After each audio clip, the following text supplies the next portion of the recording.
But what you do put out in the world is exactly what's coming back to you. And if you find things coming back to you that you don't like and don't understand, don't ask yourself why these things are coming to you. Ask yourself what you're doing to make them come back to you.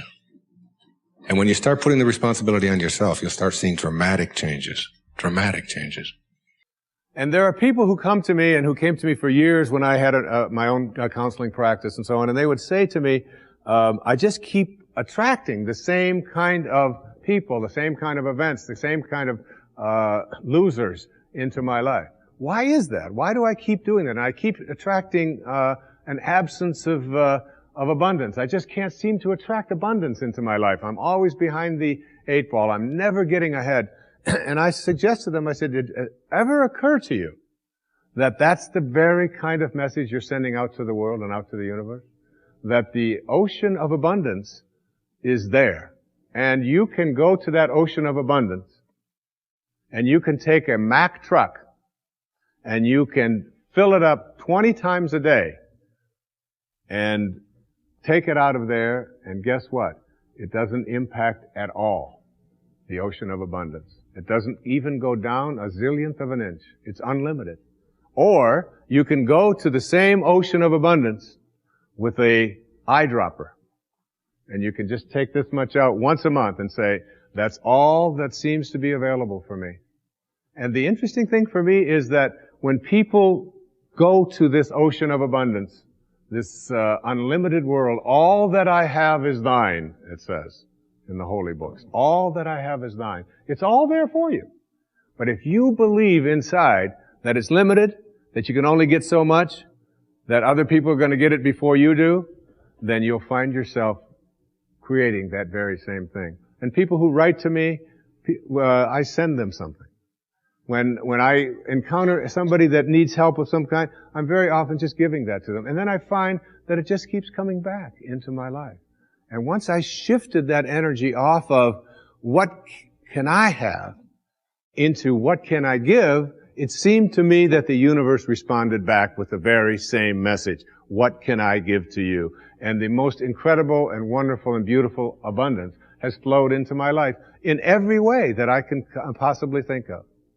You can't give away what you don't have. So take a look at an inventory of what you do have. How much do you love yourself? How much kindness do you have in you? How much peace do you have in you? How much joy do you have in you? And if you're able to give that away as many times as you can in a given day, watch and see how much more of that continues to show up and come back in your life. Okay? I know you have a book you wanted to write. I know there's a composition you wanted to compose. I know there's a song you want to sing someplace. Maybe you want to raise horses out in Montana. Or maybe you want to open up an ice cream shop on Cape Cod. Who knows what it may be. Maybe you just want to travel and see the world. It doesn't matter what it is you do. You could be a cab driver, a teacher, a factory worker, a manager. What matters is that you put your attention on how may I serve. Think of the people you go to, whoever you are in your path. You can run an entire business this way, not being attached to outcome, putting attention on service. Your life becomes about living those virtues. How can I serve? How can I be gentle? How can I be reverent? Thinking like that means you're living in meaning. Living the virtues is all we need to do. Of being receptive, kind, loving, beauty, abundance. When you're in this place, the universe conspires with you to create the right people, the right things. It all shows up. It's not your ego. I don't do it. It's called surrender. It's called, in the recovery movement, we call this letting go and letting God. Just letting go. You have a senior partner, if you knew, who walked beside you at all times on this path that you've chosen, you could never have another doubt that this would work. And I'm telling you, you tuned in today on this PBS show to listen to somebody who has believed. Not only do I believe in this and write about it, speak about it, I live it every day of my life. It always works. Surrendering to something that is bigger than you, that you are connected to, and that's really in control of everything. There's a place deep within us that wants to feel fulfilled. That wants to know that my life has made a difference. that I've left this place, this planet that I've lived on, better than when I arrived.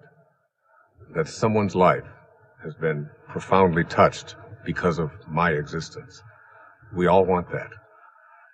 It's not about age or about finding yourself. Wherever you are, at whatever age, you're only a thought away from changing your life.